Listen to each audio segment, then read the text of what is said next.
While GM has created many celebrated models over the years, some attempts to cash in on the muscle car craze produced rather disappointing results.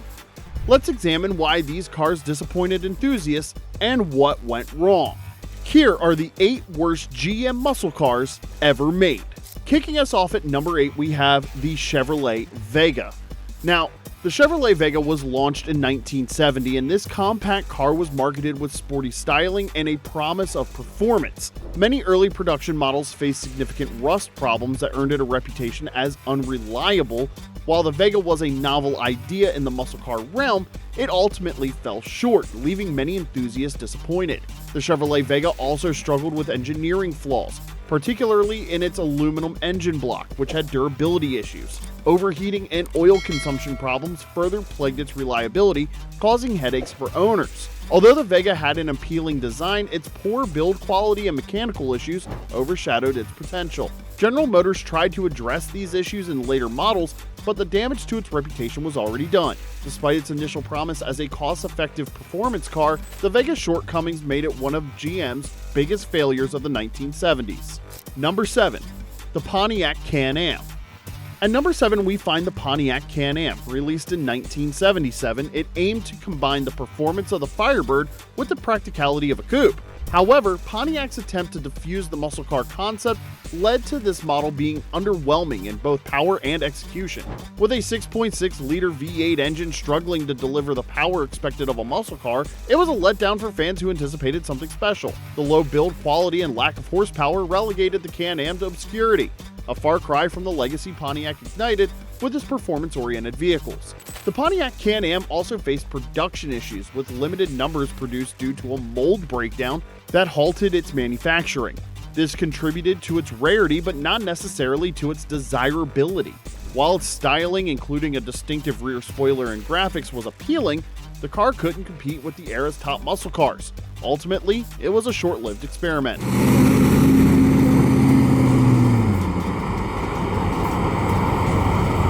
Number 6. The Chevrolet Malibu. Next up at number 6 is the Chevrolet Malibu from 1978 to 1983.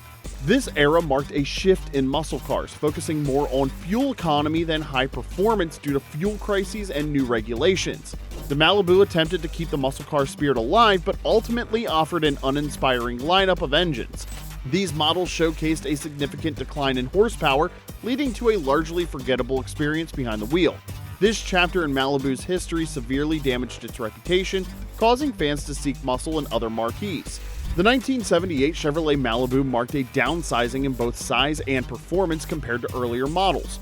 Built on the new G-body platform, it prioritized practicality over power, reflecting the industry's shift towards more fuel-efficient vehicles. Engine options included a lackluster 3.3-liter V6 engine and underwhelming small-block V8s.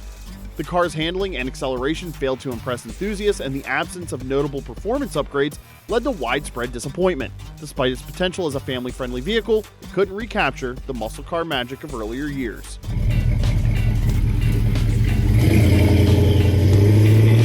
Number 5. The Oldmobile 442.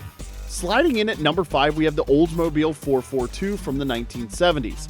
Originally, the 442 was a celebrated hot rod that defined performance in the muscle car era, packing some impressive power under the hood. As emissions regulations tightened, the later models saw a dramatic decline in horsepower. This former powerhouse was neutered. The shift towards luxury and weight added to the disappointment. Fans were left reminiscing of the roaring 442s of the earlier years, lamenting the lost essence of what made the 442 a classic. The 1970 Oldsmobile 442 initially boasted a 455 cubic inch V8 engine with up to 370 horsepower, making it a strong contender in the muscle car world. However, by the mid-1970s, the 442 had lost much of its edge due to stricter emission standards and rising insurance costs. The shift towards comfort and reduced performance disappointed enthusiasts, as its once fierce reputation became a shadow of its former glory.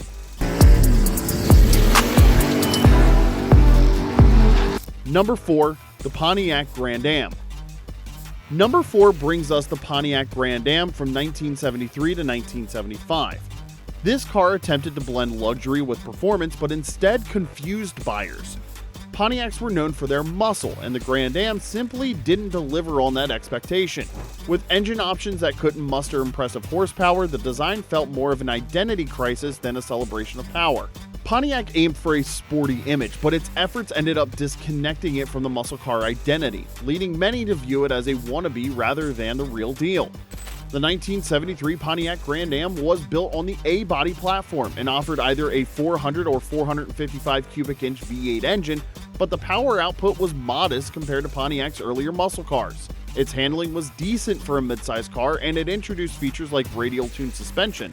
However, the emphasis on comfort and luxury over raw performance alienated muscle car enthusiasts, contributing to its short lifespan.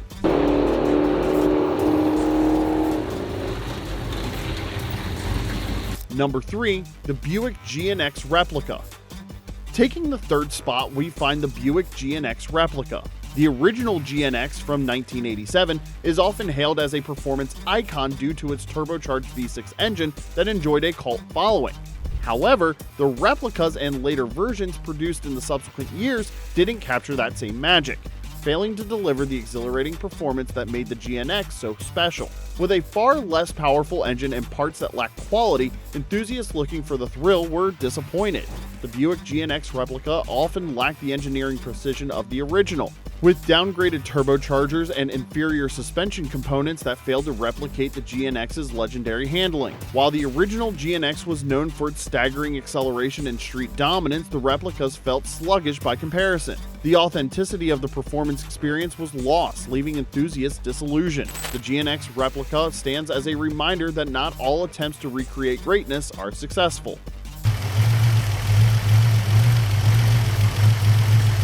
Number 2, the Chevrolet Camaro. Coming in at number 2, we have the Chevrolet Camaro from 1975 to 1979. This period was one of the most challenging for the muscle car industry.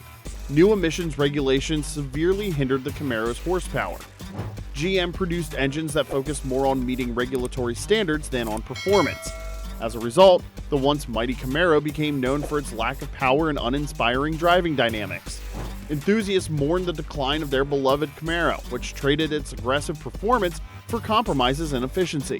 The 1975 Chevrolet Camaro saw the introduction of catalytic converters and lower compression engines, which significantly reduced its performance capabilities. The once iconic Z28 model was even discontinued for a few years due to dwindling interest in high-performance cars. The styling of the Camaro remained aggressive, but it couldn't hide the lack of muscle under the hood, frustrating fans who had grown accustomed to its power.